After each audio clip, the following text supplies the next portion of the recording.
Hey, this is Stephen Horn, and I am riding Raleigh's most dangerous greenway. This is Walnut Creek Trail down in South Raleigh. There was a cyclist who was stabbed to death in a tunnel in 2021, and just this Sunday, a woman was randomly punched in the face as she was running past a homeless encampment. This right there, she had multiple facial fractures. So I'm riding through here and giving you a taste of what it's like without you having to risk your own safety. One thing I was looking for as I rode through was the litter or detritus, which is a hallmark of homeless occupation.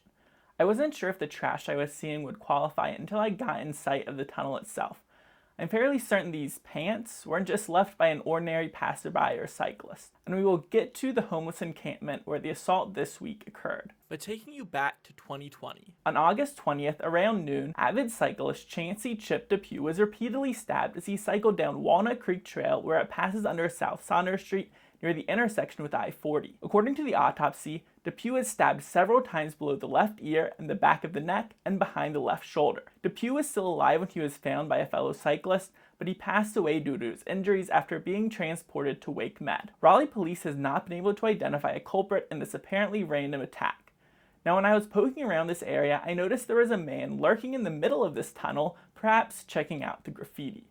Anyways, once he got clear, I rode through at speed. Now, this tunnel isn't just sketchy itself, but the path coming out has walls on both sides covered in graffiti, and there's no room to maneuver. Just keep going forward or awkwardly try to stop and turn around if there is some issue. And just down from here is where the assault on Sunday occurred. According to the post on the Raleigh subreddit, this man's wife was jogging past what appears to be a homeless encampment when a man randomly punched her in the face.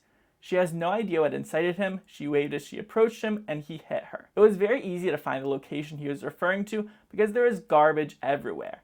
I'm not sure if there's anyone living there currently as I didn't see any tents or shelters, but all this debris was definitely not left by runners and cyclists. The poster followed up, confirming that the woman's injuries were serious. She had multiple facial fractures to the eye socket, jaw, and sinus bones, and will probably need surgery. As to a description of the attacker, he was a shorter black man with short dark hair, with a red hoodie with a black or dark olive utility jacket. Now, I'm not one to believe everything I read on the internet, so I did verify with the Raleigh police. I won't reveal the name and address of the victim on the report, but it does confirm that she is a 27-year-old white female. The police response matches the post's account of the incident. The victim received an injury to her face after being struck by a male suspect. The suspect then fled the scene. The police also confirmed that the suspect was not known to the victim and that there's no suspect in custody. In response to an inquiry about other assaults that may have been reported nearby, the Raleigh police simply stated that incidents like this are rare and encouraged people to take precautions such as always being aware of their surroundings, bringing a friend, following the park code of conduct, and calling 911 when they see something suspicious. While all of that is decent advice, I don't think it gets to the heart of the issue. Based on viewing this location in person, I have no doubt that it is significantly more dangerous to ride or cycle here than the median Raleigh Greenway. Even just 200 yards from the Walnut Creek Trail on the Centennial Bikeway connector, the vibe was completely different. I didn't see graffiti or litter everywhere, and it's not shaded by trees or concealed from the view of passing traffic. Obviously, I don't know whether any particular person I passed on this ride was homeless or transient or conked out on drugs, but there were certainly a whole lot of people who had that look compared to the few joggers or cyclists I encountered. All in all, I would not recommend that anyone I care about use this trail for recreational purposes.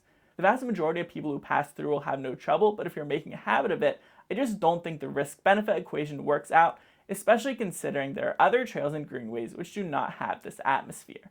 If you've made it to the end of this video, hit the like, drop a comment, or even subscribe if you appreciate my slightly insane efforts to bring y'all what's happening here locally in the Greater Triangle area.